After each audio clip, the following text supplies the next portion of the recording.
Moshe Ben Sion, welcome back. Baruch haba.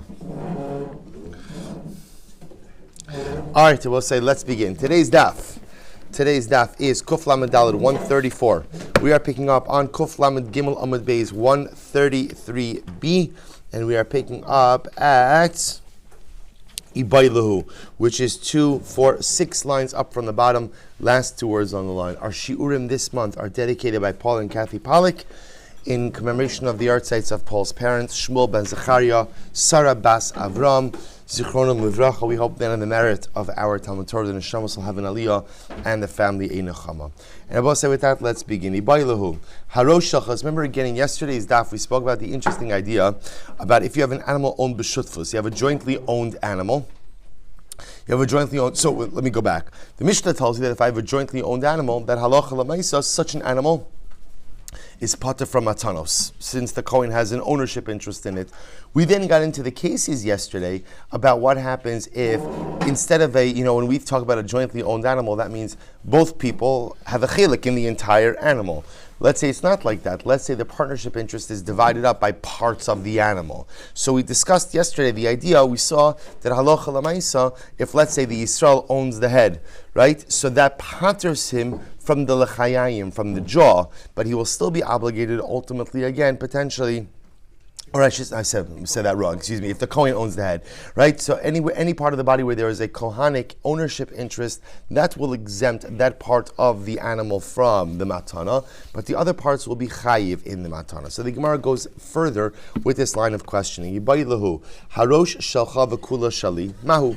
So we'll say what happens in the following case. Let's say a Kohen says to Yisrael, the head of the animal is yours, but the rest of the animal is mine. So what's the halacha? Mahu. Basar chiyuv azlinam. So do we say, well, we look at the part of the animal that's obligated. All the Yisrael owns is what? Is the head. And therefore the Yisrael ultimately should be chayiv in the chayayim. Or, so basar chiyuv azlinon, v'chiyuv agabi Yisraelhu. Oduma basar ikar behema azlinon, v'ikar behema de koinu. So we'll say in this case over here, all the Yisrael owns is the head. The Kohen owns the rest of the animal. So do we look ultimately again, say Yisrael, you own the head, and therefore you have to give the jaw? Or do we say the ikar animal is owned by the Kohen? Come on, just because Yisrael owns the head, this is a Kohanic animal. And therefore again, the animal in its entirety should be pater ultimately from matanos. So the Gemara says, Tashma, let's analyze this.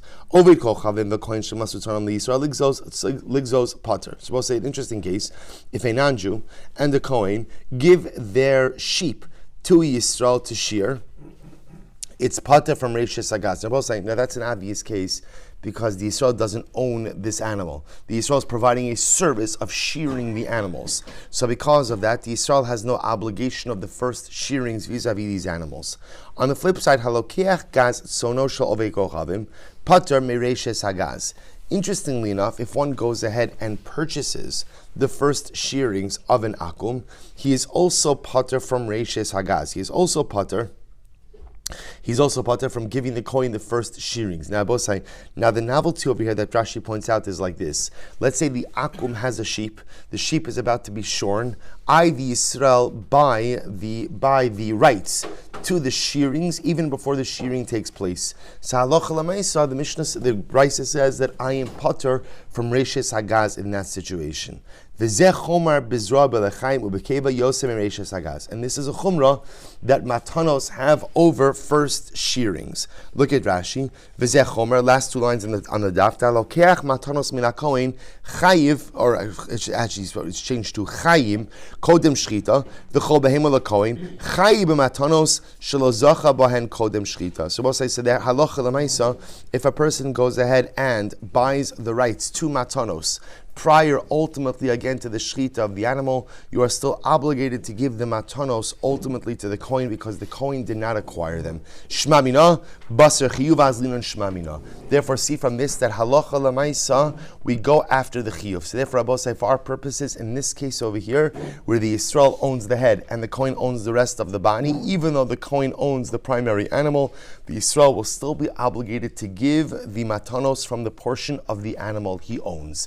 And I will say, which is It's the same theme that we've seen throughout, which is whenever you have actual joint ownership in an animal. Joint ownership meaning that a Kohen and a Yisrael actually each own different parts of the animal. The part that is owned by the Kohen will be pater from matanos, but the part that is owned by the Yisrael will be chayiv in matanos. So in this case over here, where the Yisrael owns the head, the Kohen owns the rest of the body, so the Yisrael will be obligated to give the matanos from the jaw, from the head that he owns, from the lechayayim. Good.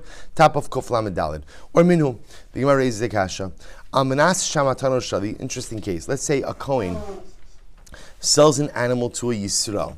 And what happens? What happens? He says, I'm selling you this animal on the condition that the matanos are mine. It's an interesting case. I'm selling. So remember, the Kohen is in livestock. He's selling a Yisrael an animal, and he's telling him, "I'm selling you the animal on the condition that you give me the matanos." So we'll say, "What's the halacha?" No sein l'chol Kohen sheyirtzeh. Ultimately, again, I have to give matanos as a Yisrael. I have to give matanos, but I have the right to give it to any Kohen that I want. In other words, I'm not bound to give it to that Kohen. Look at Rashi for just a moment. Rashi says over here, Kohen shemachar behema li Yisrael, va'amar lo amanash shamatano shali, no sno li Yisrael l'chol Kohen sheyirtzeh, t'cheva dekula behema zavin lei, lo matzi le'istnuye lei, hai amatanos, she'inan shalo, elo shal kohanim ninu. Supposed to listen to this? So interestingly enough, what it sounds like the Gemara is saying is like this. Although the matanos belong to Kohanim, they belong to what? No Kohen in particular. Therefore, when the Kohen sells me the sheep, he has no right to stipulate that I have to give him the matana. Okay, that's the first case. Now watch this. So the Gemara says, now we'll say what's interesting about this is as follows, that halacha l'maisa, this seems to go ahead and pose a problem. Why? So if you look at the rest of the Rashi, Rashi says over here, ve'ein lo bahen ela tavasana, mikom makom shma mina d'chai b'matanos. So we'll say, what you see over here is that halacha l'maisa, such an animal is chayv in matanos. Now this seems to go against that which we learned in the Mishnah, to which the Gemara says over here, amanas achutz karamis. Now you're comparing two different cases. The case that you just went ahead and told us was a case of almanas. I will say, what was the case in the Mishnah? The case in the Mishnah was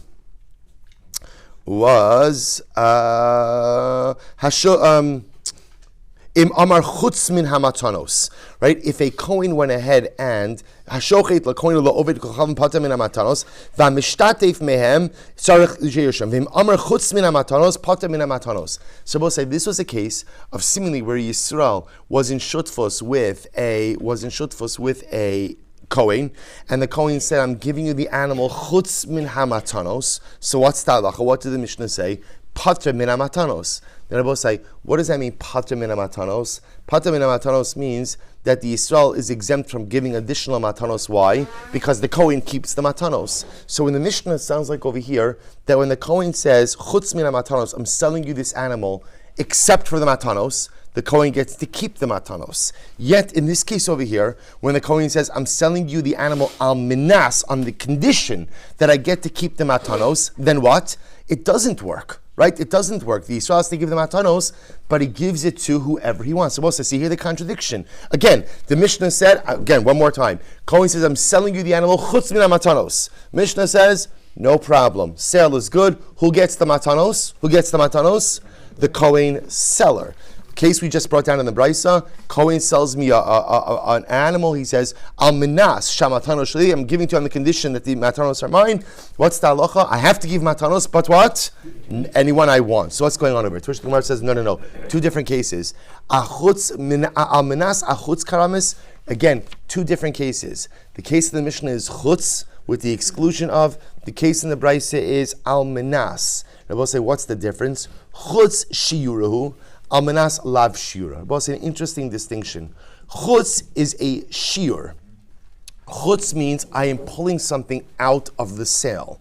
When the Kohen says, I'm selling you the animal chutz min matanos, what he's saying is, the sale does not govern these matanos. It's not part of the transaction.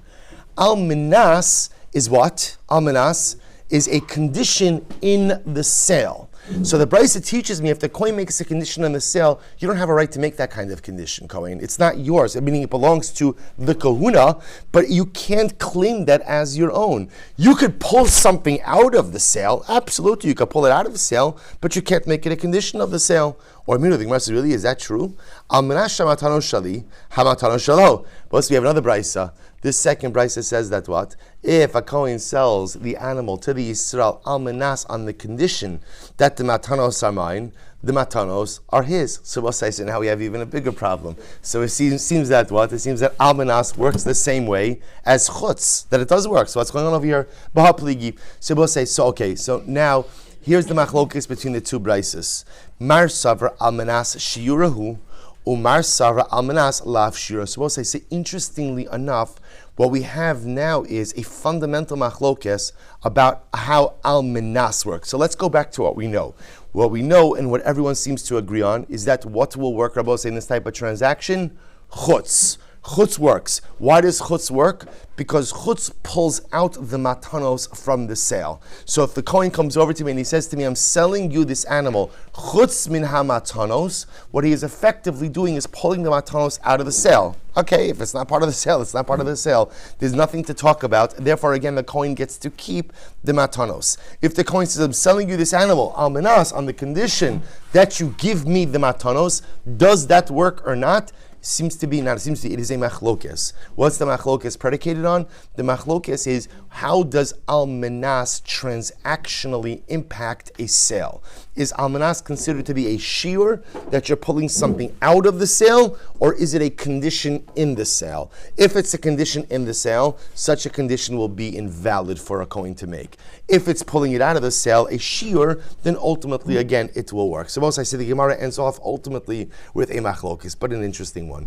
Amar lo machar li b'nei me'ah. So let's remember again, the Mishnah, the next case of the Mishnah says, Amar machar li b'nei me'ah shel para v'ayu behen matano. So once I go over to the butcher and I say to the butcher, sell me the insides of the animal, of the cow, and inside and part of the insides were the matnos kahuna. So what's the halacha?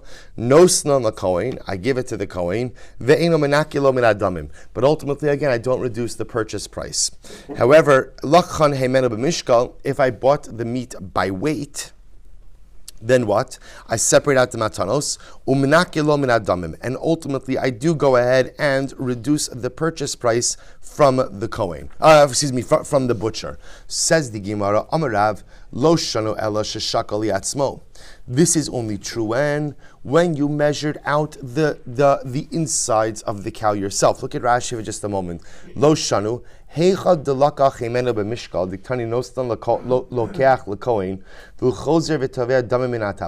when do we say, in the case of where I'm purchasing the meat by measurement, so therefore again, I buy the insides of the cow by measurement, right, by weight, I give the portion to the Kohen, and then what happens? I go back to the butcher to reclaim the lost money.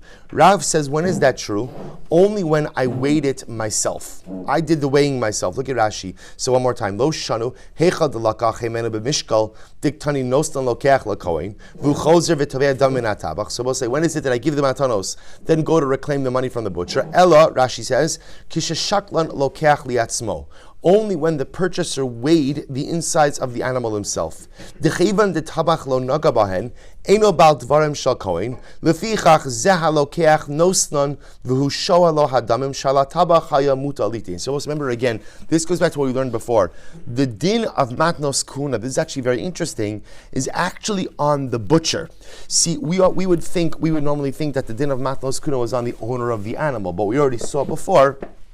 So the drush we had a couple of days ago, that the din of matlos kuna is on the butcher. So Rav says like this: if I the purchaser weighed the insides of the meat myself, so the butcher really had nothing to do with the matanos.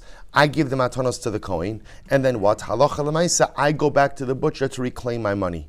However, aval shakal lo tabach, but if it was the butcher who weighed out the meat, then hadin im hatabach. Then ultimately, again, the Kohen's claim is against the butcher himself. Look at Rashi. Aval shaklan lo tabach hadin shal koinu machlakusu tviyaso af ala tabach v'tabach chozra alein im yishbe'en noslen koin. So Rav is making a very interesting distinction. Rav is saying pretty much whoever measures out the meat is the one who is obligated vis-a-vis the matnos kuna. So it's pretty much whoever handles the merchandise is obligated ultimately again to make good by the coin. Rav Asi says no. Afilu shakalo tabach hadin imo. It's not true. Even if halacha lamaisa, even if Rav Asi says, even if it was the butcher who went ahead and measured out the meat, the Kohen's claim is not with the butcher, but rather the Kohen's claim is with the purchaser. Look at Rashi. Hadinimo, dino shel Kohen utviaso im halokeachu. The claim of the Kohen is with the lokeach, the purchaser. Hoil v'yeshna l'gzei ben. So again, we'll discuss why that is in just a moment. So leim b'drav chisra will say, so again, so an interesting machlokes. So remember again, what I have over here is I'm giving my animal to the butcher, to the Kohen. Well, I should say, the butcher is shechting the animal. So the Mishnah said was as follows. If I go ahead and I purchase the insides of the animal by weight, I am obligated to go ahead and give out my matnos kuna, and then I settle up again with the tabach. So Rav says, when is that true? Right, ultimately, again, when I weighed it myself. Then I have to give the matnos kuna away, and then I settle up for the difference in what I paid and the difference in what I get with the butcher. But if the butcher is the one who weighed it out, then what? He's the one who's got to settle up with the Kohen. Rav Asi says it doesn't make a difference who weighs out the merchandise. At the end of the day, the lokeach, the purchaser, is the one who has to dispense the matnos kuna. Says the Gemara, what are they arguing about? Leimud Rav Chisda kamiflagi. The Amr Rav Chisda, listen to this. Gezel v'lonesi Yeshua bailim. Listen to this. We'll say, let's say again, there was stolen merchandise, right? But the owners did not despair of retrieving it. They didn't have yeyosh. Uba acher va'achlo. And ultimately, again, someone else comes along and consumes the merchandise. So we'll say it's a very simple case. Ruvain steals an item from Shimon. Shimon is not miyaish. Shimon has not given up hope of finding it. What happens? Levi comes along and now utilizes the item. So we'll say, what's the halacha? Who does Shimon collect from? Does Shimon collect from Ruvain, the original thief, or does he go ahead and collect from Levi, who is now in possession or was in possession of the item? So what's the halacha? Ratza mizeh gova, ratza mizeh gova. So we'll say, so the halacha is, Rav Chisda says that Shimon, who is the victim here, can collect from either party. He could collect from Ruvain, the initial thief, or he could collect from Levi, the subsequent thief. So the Gemara says, "Demar islei Rav Chisda, umar leslei Rav Chisda." So we'll say, you hear what's happening over here? The Gemara is suggesting that matnos kahuna, essentially, if they're not initially dispensed to the Kohen, have the din of gezel, have the din of stolen items over which the owners have not had yeyosh. So the question is, upon whom does the obligation ultimately, who does the Kohen have the claim against? So is it the butcher? Is it the purchaser? Where Rav Chisda says pretty much you could go after whoever you want. So one opinion holds. So we're going to say, for example, Rav Asi will hold like Rav Chisda, and Rav does not hold like Rav Chisda. To which the Gemara says, "Lo, that is not true. The Chuli Alma Isud Rav Chisda." Everyone agrees with Rav Chisda's statement, but there's something different happening over here. V'hacha b'matanos kuna and exalos kamiflagi.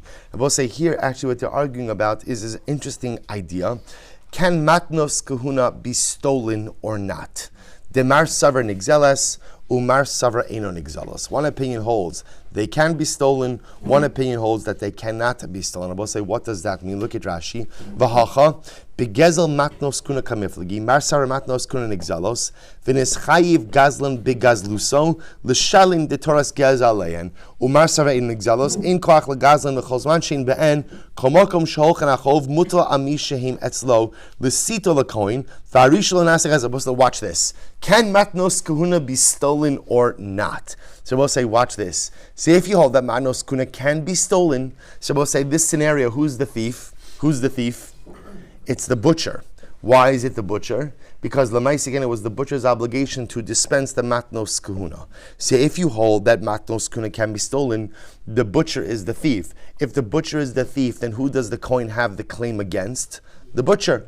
If on the other hand you hold no matnos kuna cannot be stolen, They can't be stolen. They're not subject to the halachos of theft. Therefore, I will say no one in this situation is a thief. Rather, again, who does the coin, quote unquote, have the claim against? Whoever has the merchandise, whoever actually has it. It cannot be. I will say, just so you understand, the halacha with theft is that when someone steals something, there are kinyane gzela. A thief acquires something to a story, which is why the claim, the monetary claim, is against the thief. If the thief doesn't acquire something, then halacha l'maisa, again, you could say the thief could say, I don't have it anymore. If I don't have it anymore, there's no claim against me. There's a kinyan that's there. So apparently the fundamental machlokes over here is, can matnos kahuna be stolen or not? One opinion saying yes, therefore the claim is against the butcher because he, quote unquote, is the thief. Other opinion says no, therefore the claim is against whoever has the merchandise in his possession. So say others frame this machlokes in a different way. Rav Amar matnos kahuna exalos. Rav says matnos kahuna can be stolen. Rav Asi Amar matnos kahuna ein exalos. Rav Asi says matnos kahuna cannot be stolen. I will say the way the Rambam Paskins is like Rav, that indeed matnos kahuna can be stolen, and therefore again in a situation where the butcher does not go ahead and dispense matnos kahuna, so technically speaking the claim would be against him. Now I will say that just so you understand, more often than not, this is an unenforceable claim for a simple reason, which is that it's mamon she'en l'tovim. Remember again, it's difficult for a kohen to claim you gave away my matanos. Remember again, the butcher may have given away matanos, but which are the entitlement of the kahuna, but no particular kohen. I'll tell you where this does come up very quickly. Where this does come up is in the case of makire kahuna, where we know historically that there are relationships with people who I had a kohen. I have a kohen. We'll say this comes up all the time. You know, my mother's whole side of my family are all kohanim. So you could imagine times of the Beis HaMikdash, who would I be giving my matanos to? I'd be giving it to my grandfather. I'd be giving it to my uncles. I love the kohanim here, but I'm giving it to my family kohanim. So we'll say you had situations like that where halacha l'maaseh was clear that my matnos kahuna were going in a certain direction. So there could be some type of claim. But again, the point over here is what we are paskening. Matnos kahuna are subject to gezel, and therefore halacha l'maaseh in a case where the butcher gave it away, the claim would be against the butcher. Good. We'll say here we go. Incredible gemaras. Gershin is gayer. Listen to this case. Ger converted. Vaisalo para. Right, listen to this. He had a cow. Nishcha tachlon is gayer pater. So we'll say, so obviously, if the ger shechted the cow before he became a ger, then what? Then halacha l'maisa, the cow was not subject to matnos kahuna. Mishen is gayer. Obviously, if he shechted the cow after he converted, chayiv. He's chayiv safek. We'll say, what about if you're not sure? You're not sure it was a busy day, right? I don't know. Did I shecht it before conversion? Did I shecht it after conversion? So what's the halacha? Safek potter. So we'll say I'm potter from matnos kahuna. Why? Shamotzi michavira alav haraya. Because we'll say again, this is a choshen mishpat case. Because remember again, this is a monetary claim. The kohen has a claim against the ger for the matnos kahuna. The kohen has to prove. If whoever wants to, remember again, whenever you want to extract money from someone, the burden of proof is always upon the extractor. So therefore, again, if we're not sure, did the ger shecht before gerus, after gerus, the obligation is upon the kohen to show that he shechted after gerus. Says the Gemara, Ki asur avdimi amar rami le Rabbi Shmuel lakish Rabbi Yochanan Tanan safek pater. Tanan safek pater. Alma sveika lekula. So we'll say. So what did we learn in our Mishnah? In our Mishnah, we learned that if you have a safek matnos kahuna, right? Safek chiyuv by matnos kahuna, sveiko pater. Sveiko pater. So we'll say alma sveika lekula. And we'll say, interestingly enough, so what do you see from here? You see that a safek is resolved leniently. Now the truth is, it's a little bit misleading. That's not really why this safek is resolved lekula. This is really amotzi mechavero alav haraya, right? So okay, but nevertheless, the way the Gemara is understanding this is you have a safek. We're resolving the safek leniently, and therefore the ger does not have to give matnos kahuna from this animal whose status is unclear. Or minhu. But I'll raise a kasha. Listen to this interesting case. Listen to this, Rabbi say. If you have ant holes, that's what chodim literally are ant holes. And I both say what it means is as follows: that halacha l'maisa, again, there are holes in the field, and there are stalks of grain that are falling into the holes. So we'll say, so the shaila is, who does that belong to? Is that leket, right? Is that stuff that was gleaned but then fell that has to be left for the poor? Or is it just my own grain that got stuck in there? So the Gemara says as follows. If you have ant holes and there's grain that falls into the ant holes, Hari Elu Shabalabayis. So we'll say if the ant holes are in front of the reapers, which means that they have not yet harvested that part of the field, then what? That wheat belongs to the owner of the field. But if you go ahead and you find wheat in the ant holes behind the reapers, then what? So the wheat stalks that are on top of the hole, that belongs to the poor, because we assume ultimately again that that's leket.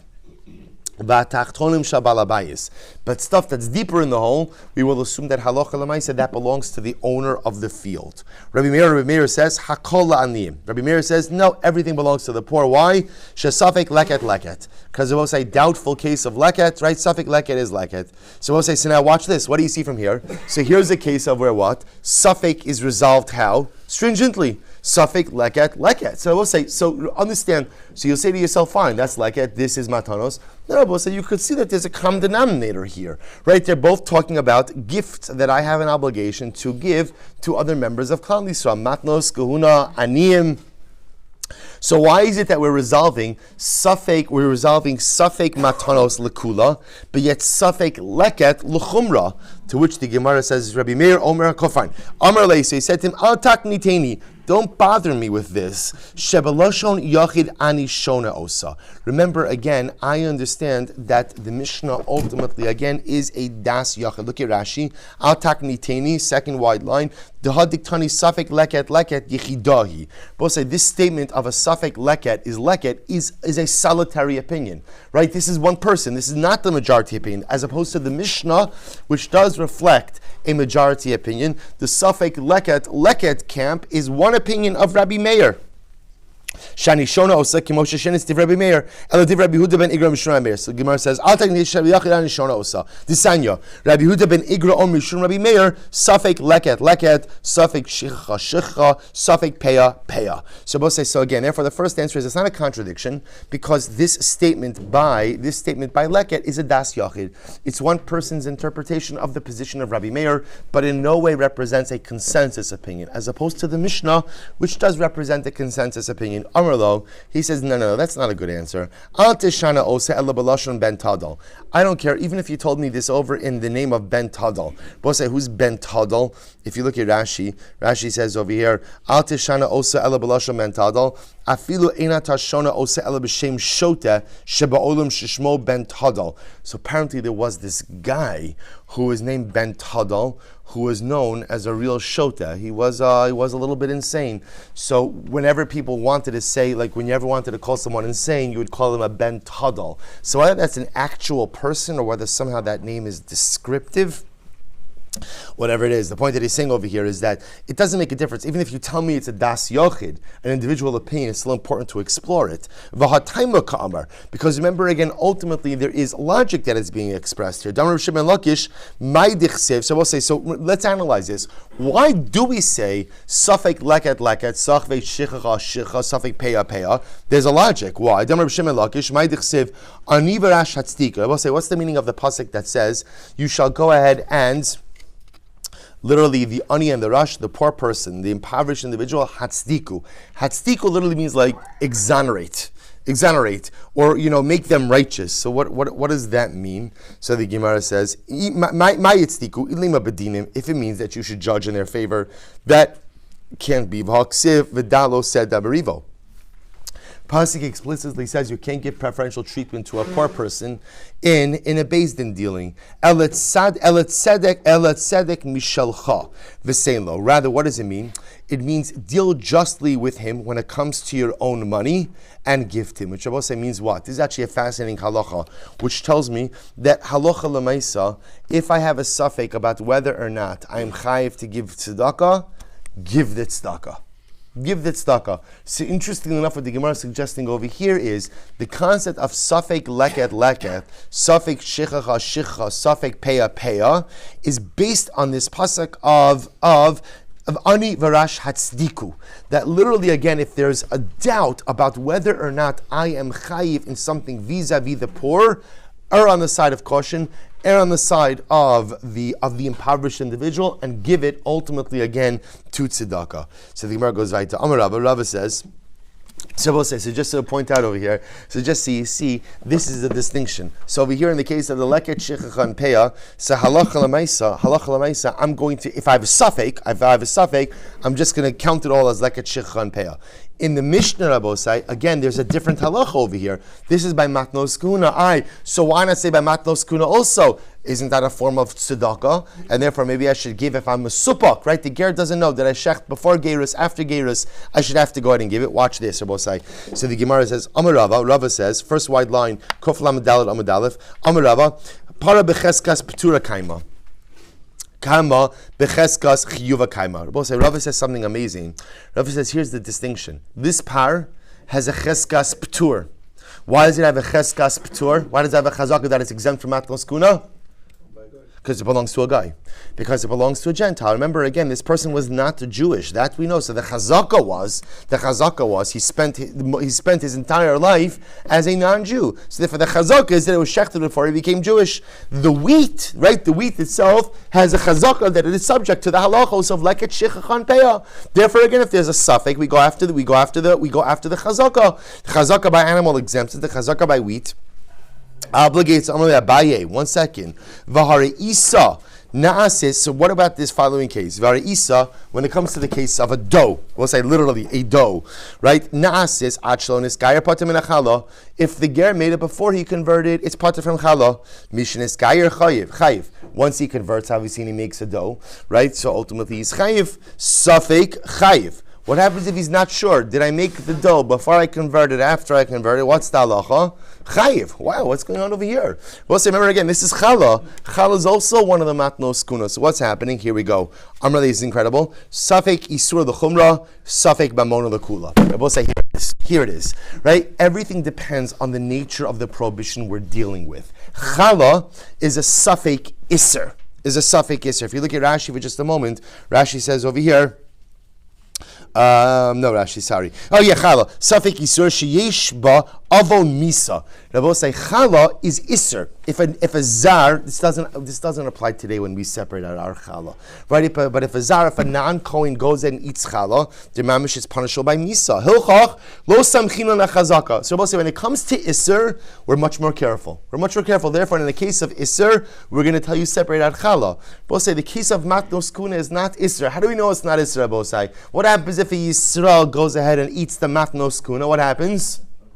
I mean, it's not good. It's certainly, we look down upon such a thing like that. But it's not just like eat truma chas v'shalom, like eat challah chas v'shalom. Right? So therefore you see matnos kuna is a din in mammon. It is a financial claim. Therefore, I both say one is a case of safek mammon, one is a case of safek iser. Safek isur l'chumra, safek mamona l'kula. I both say incredible. So when you have a safek in iser, you'll be machmir. Therefore, again, if you're not sure, did you separate out the challah? Right? Did you make the dough before you converted? After you converted? We're going to tell you to separate out challah. But safek mammon, which is the case of the matnos kahuna, the Mishnah, ultimately again will be mekel. But I will say, I can remember when we say mekel and safek mammon, what we're really saying is, as the Mishnah said, hamotzi mechavera alav haraya. So the Gemara goes, "Dam Rav Chisda v'cheintani Rab Chia shmona sveikas and ne'emru beger." There are 8 different cases of safek that are said by a ger. Arba l'chiyuf va'arba liftar. 4 of them are resolved ultimately again with an obligation, and 4 of them are resolved with an exemption. We'll say which are the 4. Karban ishto. So we'll say if let's say the ger's wife gave birth, right, and it's not clear again, did this happen, right? Did she give birth when she was non-Jewish, or did she give birth when she was Jewish? Is there an obligation to bring that karban? V'chala, and whether or not, again, we'll say these are all cases of whether or not these events occurred prior to conversion or after conversion. The chala ubachar behema, firstborn of a non-kosher animal, bachar behema tahora l'chir. Rabbi say all of these cases are ultimately going to be resolved l'chir. Rabbi say what's the common denominator in all of these cases? These are all cases of isser. Masha'enkin amud beis reishes hagaz v'hamatanos upidyon aben. But Rabbi say in the case of the first shearings, matnos kuhuna, pidyon aben, pidyon peter chamor, lift. Rabbi say these are all cases ultimately of what? Of mammon, and therefore halacha l'maisa. will be resolved leniently. And again, I will say, when we say resolving cases of money leniently, what are we really saying? Hamotzi mechavera alav haraya. Then in general, I will say again, this is like Dinei Maminis Choshe Mishpat 101. If you want to extract money from someone, the chazaka is he who has the money owns it. If you want to change that and you want to extract, then halacha l'maisa, the burden of proof is upon you, the extractor. So the Gemara goes right to Ki Aser Rabin Amar Kama Ramilei. So Rosa, when Rabin came along, he actually said that there are actually two contradictory cases of standing wheat. If you look at Rashi, Kama Karamile, Masnisa Achrisi Ashkach Rameir, the Pater Bekama Shalger, Safek, the Safek Nixra Kodim Shinitzkai, Safek Shinitzkai, Veramia, how Diktani Safek Leket, Visharan Ben Egra, fine. So I'll say, so ultimately again, all that's happening here is when Ravin came along, he said, by the way, I found another brisa in which Rabbi Meir contradicts himself, which Rabbi Meir holds, Safek Leket is not Leket, Safek Leket, Shircha, and Peah are resolved ultimately leniently, and ultimately you don't have to treat it like Leket, Shircha, and Peah. To which the Gemara then responds, there's a machlokes ultimately about what Rabbi Meir says. So we'll say, for our purposes, what comes out of here is as follows. The Mishnah paskins that if you have a Safek about Matnos Kahuna, what's the halacha? The owner of the animal is not obligated to give those matanos. Why?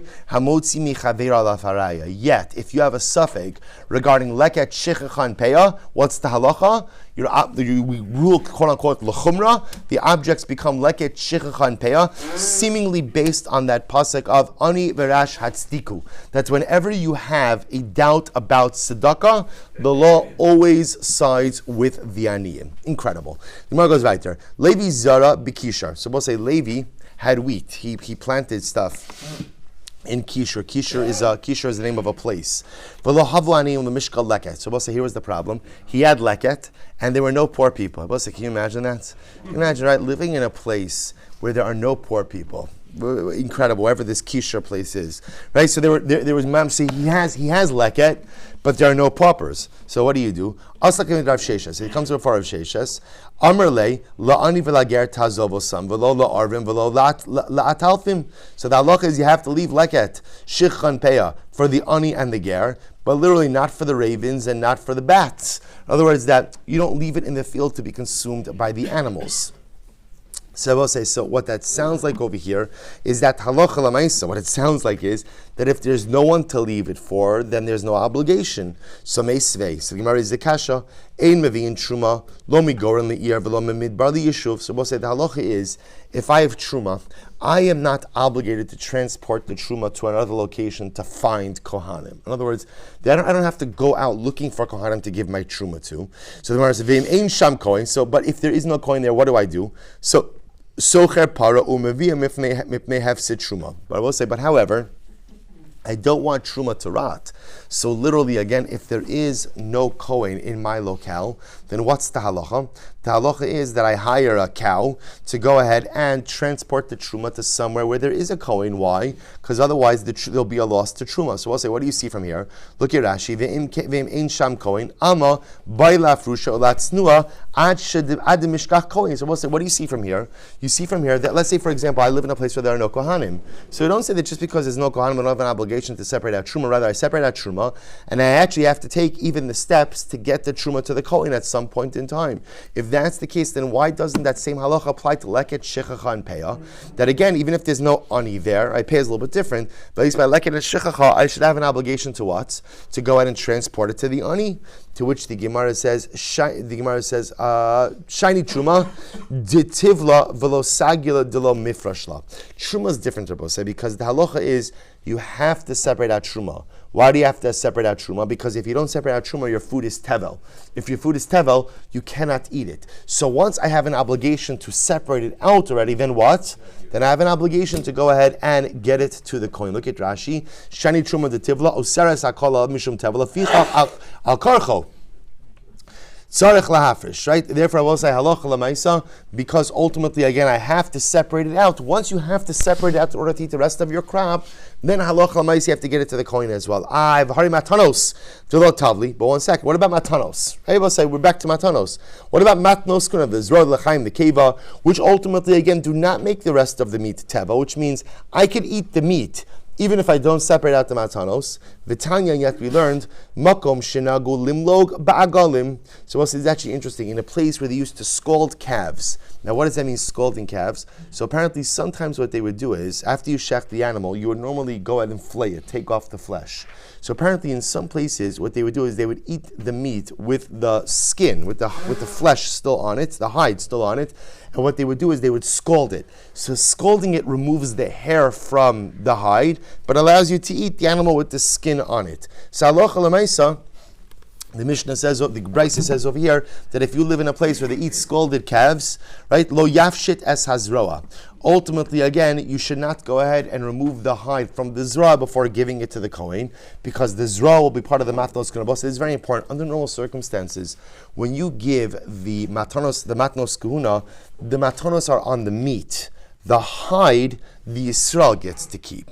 What the Bryson now is saying is, however, if it's a place where they normally eat the hide together with the meat, you cannot remove the hide. The hide is part of the matana.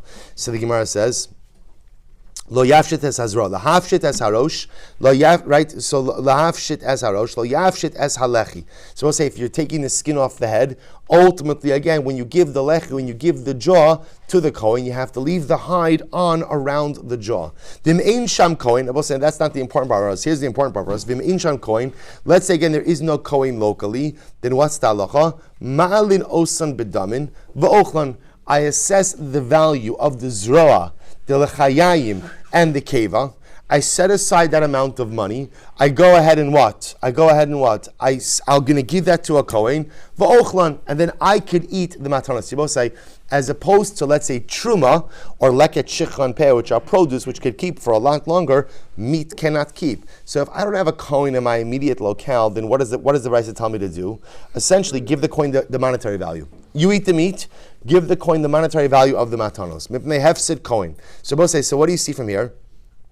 You see from here that halacha l'maisa, even by matnos kahuna, if there's no Kohen locally, you could eat the meat, but you give the value ultimately to the Kohen. So we'll say, which amplifies our question. So why is it that by leket shechacha and peah, right, Levi, there were no aniyim there, so Levi seemingly told, don't worry about it. If there's no aniyim, you have no obligation. But that doesn't seem to be the halacha. To which the Gemara says, shiny matnos kahuna. Matnos kahuna are different. Why? The nesina ksiva be. Because I will say, ultimately, the Torah uses the lashon of nesina. So because it uses the lashon of nesina, tells you that you have an obligation to give it no matter what. Even if there's no Kohen present, you have to figure out a way to get it to the Kohen. Hashda da'asi la'achi, now that you talk about nesina, Truma nami nesina ksiva be. By Truma it also says lashon of nesina. Ve'ela tazov yiseira lamali. So ultimately, again, why does the pasuk add in the extra tazov? So I will say this is by leket, shichacha, and peah. Lamali lichidisanya. Ultimately, again, I need it for the following halacha. Mafgir es karmo. If somebody makes his karam, somebody makes his vineyard hefker, ulashachar hishkimu batzro, and the next morning he wakes up and he decides to harvest from the hefker vineyard, from the vineyard that was his beforehand. Chayiv beperet ubaololos ubeshichacha ubepeah upatem min amaisus. Ultimately, again, halacha l'maisa, he is chayiv in parrot and olos, which also refers to leaving behind the grapes in underdeveloped clusters, shichacha and peah, but he is pater ultimately again from meiser. So the Gemara says this. So we'll say that's what I learned from that extra tazov. Hahu saka de dinari. So we'll say, so again, what seems to come out of here is as follows: leket and shichacha and peah ultimately will be different. If there's no ani that's present, it appears that I have no obligation to gather it up and transport it to an ani. If there's no ani present, I'm not obligated in these halachos. That is different by matnos kahuna and different by truma. Why? Because in both of those contexts, the Torah uses the word nesina. Nesina tells me that there is a heightened obligation to give, to the point that even if the Kohen is not local, I must figure out how to get it to him. We'll say just a little bit weiter. Hahu saka de dinari da asa lebe midrasha. So let's listen to this. There was a bag of money that showed up in the base medrash.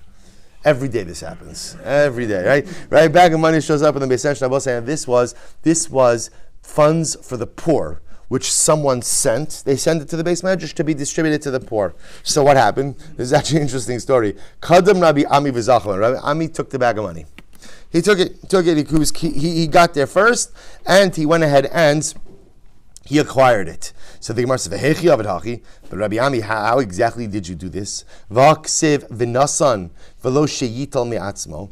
But the pasuk says ultimately again that you're supposed to go ahead and give it out and not to take it for yourself. In other words, this was for the poor. So how is Rabbi Ami taking it for himself? So the Gemara says, Rabbi Ami nami. Rabbi Ami was acquiring it on behalf of the poor. In other words, Rabbi Ami was acquiring it to dispense it to the poor. The other possibility is Adam Chashav Shiny. This is actually very interesting. The other possibility is that an important person is different. What does this mean? Take a look at the first white line in Rashi. Adam Chashav Kigon Memuna Rosh Yeshiva. Like for example, someone who's a Rosh Yeshiva, important community person, Yachal Lekadem Ulazakos, has a right to acquire this money. Shari Alav Legadlo Ulashiro, because it is an incumbent upon the community to make such a person wealthy. Afilu Mishalo. So we'll say what the Gemara is saying over here is Rabbi Ami is a Rosh Yeshiva, and there's an obligation ultimately again to make the Rosh Yeshiva wealthy. Why is it an obligation to make the Rosh Yeshiva wealthy? Where do we learn that from? So the Gemara says something amazing. So the Gemara says, Adam Chash Desanya, Va'koin hagadol me'echav. We'll say the pasuk says, the Kohen who is gadol me'echav. Literally, it's talking about the Kohen gadol. Then I will say now it's an interesting lashon over here. The Kohen who is greater me'echav, she gadol me'echav. He is supposed to be greater than his brothers. Benoi, he's supposed to be the most handsome. Bechachma, wisdom, uba-osher, and ultimately with wealth. Acherim omrim minayim shim'ein lo. So what happens if the most qualified guy for the job is not wealthy? Right, it could happen. He's handsome, he's smart, he's got alamailas, he's just not wealthy. What's the halacha? So the Gemara says, She'echav ha'kohanim megadlin also. So what happens? The other kohanim pull their resources and invest in this Kohen gadol, make him wealthy. Talmud lomar, va'kohen hagadol me'echav, gadol mishal echav. They both say that the pasuk says, the Kohen who is gadol me'echav. The Gemara is actually me'echav means what? As a result of his brothers. That if he does not possess the wealth on his own, halacha l'maisa, they have to invest in us. So we'll say this happens to be a halacha by the Kuna Gedola. Here the Gemara is kind of extending this to other positions of leadership and prominence. The idea being that the leader is supposed to be wealthy. And we'll say, what's the logic behind that? It's a very simple logic. People respect different things. So some people respect Torah knowledge, some people respect external appearance, and a lot of people respect money. If halacha l'maisa, you want the Kohen Gadol to command the respect of the populace, you want the Rosh Yeshiva, the communal leader, to hold the respect of the populace, wealth helps by many people. It's not the pshat that he's supposed to have lavish spending habits, but this is a way ultimately of ensuring that his leadership will be accepted ultimately by everyone. All right, so we have to stop over here. So we'll pick up from here tomorrow. We'll see where the journey takes us on that session.